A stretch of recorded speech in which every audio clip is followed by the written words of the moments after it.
할렐루야. 좋으신 주님의 은혜와 평강이 사랑하는 이글스피드 온 가족들과 함께 하시기를 소원합니다. 2025년 8월 20일 수요일 아침입니다. 이 아침 우리가 함께 나눌 하나님의 말씀은 스가랴 13장 1절에서 9절까지의 말씀입니다. 말씀을 제가 읽도록 하겠습니다. 그날의 죄와 더러움을 씻는 셈이 다윗의 족속과 예루살렘 주민을 위하여 열리리라. 만군의 여호와가 말하노라. 그날에 내가 우상의 이름을 이 땅에서 끊어서 기억도 되지 못하게 할 것이며 거짓 선지자와 더러운 귀신을 이 땅에서 떠나게 할 것이라. 사람이 아직도 예언할 것 같으면 그 낳은 부모가 그에게 이르기를 내가 여호와의 이름을 빙자하여 거짓말을 하니 살지 못하리라 하고 낳은 부모가 그가 예언할 때에 칼로 그를 찌르리라. 그날의 선지자들이 예언할 때에 그 환상을 각기 부끄러워할 것이며 사람을 속이려고 털옷도 입지 아니할 것이며 말하기를 나는 선지자가 아니요 나는 농부라. 내가 어려서부터 사람의 종이 되었노라 할 것이요. 어떤 사람이 그에게 묻기를 내 두 팔 사이에 있는 상처가 어찌 됨이냐 하면 대답하기를 이는 나의 친구의 집에서 받은 상처라 하리라. 만군의 여호와가 말하노라. 칼아 깨어서 내 목자, 내 짝된 자를 치라. 목자를 치면 양이 흩어지려니와 작은 자들 위에는 내가 내 손을 들이우리라. 여호와가 말하노라. 이 온 땅에서 3분의 2는 멸망하고 3분의 1은 거기 남으리니 내가 그 3분의 1을 불 가운데 던져 은같이 연단하며 금같이 시험할 것이라. 그들이 내 이름을 부르리니 내가 들을 것이며 나는 말하기를 이는 내 백성이라 할 것이요. 그들은 말하기를 여호와는 내 하나님이시라 하리라. 아멘. 찬송가 258장 샘물과 같은 보혈은 우리에게 잘 알려진 보혈 찬송가입니다. 곡의 가사를 지은 이는 18세기 영국의 시인 윌리엄 카우퍼였습니다. 찬송가의 바탕이 되는 성경 구절은 오늘 우리가 묵상하는 스가랴 13장 1절의 말씀이지만 곡의 가사는 윌리엄 카우퍼의 개인적인 아픔과 그리고 고난 그리고 회복의 경험을 배경으로 하고 있습니다. 그는 여러 차례 스스로 목숨을 끊고자 시도할 만큼 아주 오랜 시간 심각한 우울증과 깊은 절망 속에서 살아갔습니다. 정신병원에 입원하여 지내던 어느 날 그는 말씀을 읽었고 그 말씀을 통해 역사하신 성령 하나님의 감동하시는 그 은혜의 역사를 통해 그는 자신의 삶에 그리스도를 모시고 그분께 헌신하기로 결심하였다고 합니다. 그의 영혼을 오래 괴롭게 했던 죄책감과 수치심이 로마서 3장 25절의 말씀을 통해 깨끗이 씻겨 내려간 것입니다. 그 말씀을 제가 읽어 드리겠습니다. 로마서 3장 25절의 말씀입니다.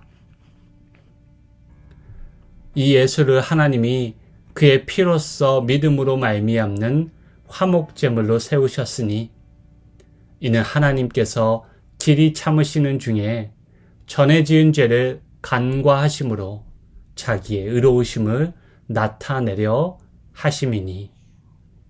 아멘.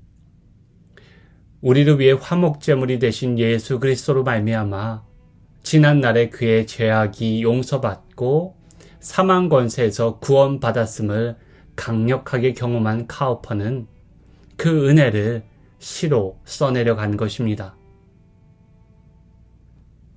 오늘 본문 1절은 그날의 죄와 부정에서 정결케 하는 셈이 열리는 사건을 예고함으로 시작됩니다.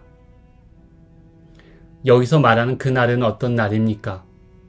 어제 우리가 묵상한 12장 10절을 보시면 그 날은 여호와 하나님께서 은총과 강구하는 심령을 부어주시는 때임을 알 수 있습니다. 그리고 이 죄와 부정에서 정결하게 하는 은총과 긍휼의 샘물은 고난받는 종 10절에 기록된 찔린 자를 통해 열리게 됩니다. 정결하게 한다는 뜻은 무엇입니까? 정결하게 한다는 것은 죄를 그저 덮어주거나 한번 눈 감아주는 것을 의미하지 않습니다. 정결하게 한다는 것은 철저히 씻어내고 새롭게 한다는 것을 의미합니다. 이사야서 1장 18절의 말씀이 이 점을 잘 표현해 줍니다. 너희의 죄가 주홍 같을지라도 눈과 같이 희어질 것이요 진홍같이 붉을지라도 양털같이 희게 되리라. 아멘. 깊은 밤 니고데모는 예수 그리스도를 찾아옵니다. 예수님은 니고데모에게 사람이 거듭나지 아니하면 하나님 나라를 볼 수 없다고 말씀하시고 이어서 물과 성령으로 거듭나지 아니하면 하나님 나라에 들어갈 수 없다고 하셨습니다. 아시는 바와 같이 예수님이 여기서 말씀하신 물은 정결하게 하는 세례를 가리키고 성령은 영적인 생명으로 거듭나게 하시는 중생의 능력을 의미합니다. 오직 은혜로 중생의 씻음과 성령의 새롭게 하심을 경험한 이들은 앞서 보았던 윌리엄 카우퍼와 같이 죄책과 수치심에서 자유하게 되고 예수 그리스도를 따라 은혜의 여정을 걸어갈 수 있습니다. 그리고 오늘 본문 2절 이하의 말씀을 보시면 그 은혜의 여정을 걸어가는 이들에게 하나님은 새로운 삶을 약속하시고 또 새로운 삶을 요구하십니다. 그 부분을 하나씩 우리 함께 살펴보겠습니다. 오늘 본문 2절을 보시면 그날에 그 땅에서 우상과 거짓 선지자와 더러운 귀신을 제거하시겠다고 여호와 하나님께서 말씀하십니다. 여름 방학이라 집에 있는 시간이 많은 첫째 아이가 며칠 전에 낮 시간에 집안일을 맡겨주면 일을 할 테니 용돈을 달라고 했습니다. 교회에 오기 전에 무슨 일을 하면 되겠냐고 묻기에 뒷마당에 오래 손대지 않은 풀들과 잡초를 뽑으면 좋겠다고 그렇게 일을 맡겨주고 나왔습니다. 그리고 일을 마치고 돌아와서 뒷마당을 보니 훨씬 깨끗하고 정돈된 뒷마당이 되어 있었습니다. 그날에 참된 신앙을 가로막고 있는 우상과 우리를 걸려 넘어지게 하고 뒤엉키게 만드는 거짓과 부정한 잡초들을 뿌리부터 뽑아내시고 그 땅을 다시 좋은 옥토로 여호와 하나님께서 바꾸어 주십니다. 오늘 이 하나님의 성결하게 하시는 은혜의 역사가 사랑하는 이글스피드 가족 모두와 함께 하시기를 간절히 소원합니다. 여호와 하나님께서 이 성결케 하시는 일을 어떻게 이뤄가시는지 3절에서 6절까지의 말씀을 살펴보면 먼저는 거짓 예언의 종말을 선언하십니다. 마치 탁했던 강물이 비가 내린 후에 다시 맑아지듯이 미혹하는 거짓이 사라져간다는 것은 곧 살리는 진리의 말씀이 드러난다는 뜻입니다. 신명기 13장에는 거짓 선지자는 돌로 쳐서 죽이라는 계명이 기록되어 있습니다. 하지만 오늘 본문 3절은 한 걸음 더 나아가, 거기서 한 걸음 더 나아가 부모조차 자기 자녀가 거짓 예언자라면 그를 칼로 찌르라고 말하는 장면이 기록되어 있습니다. 충격적이지만 이를 통해 거짓 예언이 당시 얼마나 심각한 문제였는지 보여줄 뿐만 아니라 그 문제를 끊어내고자 하시는 하나님의 강력한 심판의 의지를 드러내주는 그런 구절이라고 볼 수 있습니다.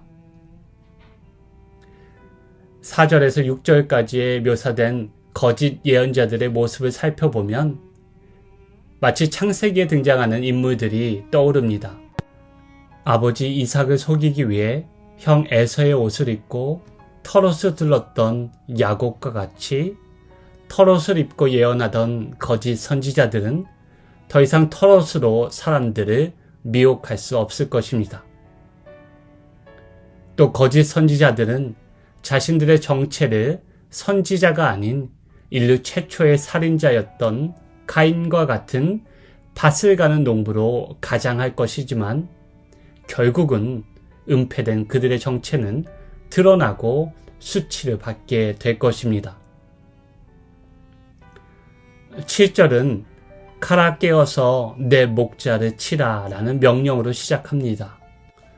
여기서 언급된 내 목자가 정확하게 누구를 가리키는지, 예를 들어 여호와의 편에 선 참 선지자인지 아니면 여호와의 편을 가장한 거짓 선지자를 가리키는지 모호한 본문이기에 이를 둘러싸고 여러 해석의 여지가 있습니다. 전통적으로는 이 구절을 궁극적인 하나님의 구속 계획 속에서 그리스도의 순환과 죽으심을 예언하는 것으로 그렇게 해석해 왔습니다. 목자 대신 예수님이 죽임 당했을 때 그분을 따르는 무리들 중 많은 이들이 예수 그리스도를 버려두고 도망치고 흩어졌습니다. 하지만 신실하게 끝까지 남아 있었던 무리들도 있었습니다. 남은 자들은 주님께 속한 새로운 공동체가 되었고 9절의 말씀과 같이 불로 연단되고 정금같이 나오는 무리가 되었습니다. 베드로후서 1장 6절에서 9절까지의 말씀도 이 부분을 다음과 같이 기록하고 있습니다. 그러므로 너희가 이제 여러 가지 시험으로 말미암아 잠깐 근심하게 되지 않을 수 없으나 오히려 크게 기뻐하는도다. 너희 믿음의 확실함은 불로 연단하여도 없어질 금보다 더 귀하여 예수 그리스도께서 나타나실 때에 칭찬과 영광과 존귀를 얻게 할 것이니라. 예수를 너희가 보지 못하였으나 사랑하는도다. 이제도 보지 못하나 믿고 말할 수 없는 영광스러운 즐거움으로 기뻐하니 믿음의 결국 곧 영혼의 구원을 받음이다. 아멘. 참된 목자이시며 선지자가 되시는 주님을 따르는 교회는 고통이나 연단에서 면제되지 않습니다. 오히려 하나님께서 큰 구원 계획과 섭리 가운데 허락하시는 연단의 과정을 통과하게 됩니다. 그러나 그 고난과 연단 속에서 하나님은 우리를 내버려 두시는 것이 아니라 마치 불이 금을 단련시키고 은을 정결하게 하듯이 우리 속에 있는 거짓과 우상, 죄악을 제거하시고 주님을 닮은 순결한 백성으로 변화시켜 가십니다. 믿음의 시련 앞에서 신실하게 신앙을 붙잡고 성령의 불로 연단되어 금보다 은보다 더 귀한 우리 주 예수 그리스도의 형상으로 빚어져 가시는 저와 여러분 모두가 되시기를 주님의 이름으로 축복합니다. 함께 기도하시겠습니다. 사랑과 자비의 하나님, 오늘 하루 참된 여호와 하나님을 따르는 성결한 백성으로 살아가도록 우리의 영혼을 인도하여 주시옵소서. 말씀을 통해 역사하시는 성령 하나님께 우리 마음을 열고 진리를 쫓아 살아가게 하시고 믿음의 시험 속에서 우리를 더욱 단단하고 정결하게 빚으시는 하나님의 그 손길을 경험하게 하시옵소서. 고난과 연단 속에서 사랑하는 이그스피드 성도들의 마음과 삶이 무너져 내리지 않도록 지켜주시고 고난이 삶을 규정하는 것이 아니라 믿음으로 잠시 근심하지만 그 고통에 비할 수 없는 장차 임할 영광을 고대하며 오늘도 기쁨과 감사함으로 살아가게 하시기를 간절히 바라며 선하신 우리 주님 예수 그리스도의 이름으로 기도하옵나이다. 아멘. 생수의 근원이신 주님과 동행하는 복된 하루 되시기를 축복합니다.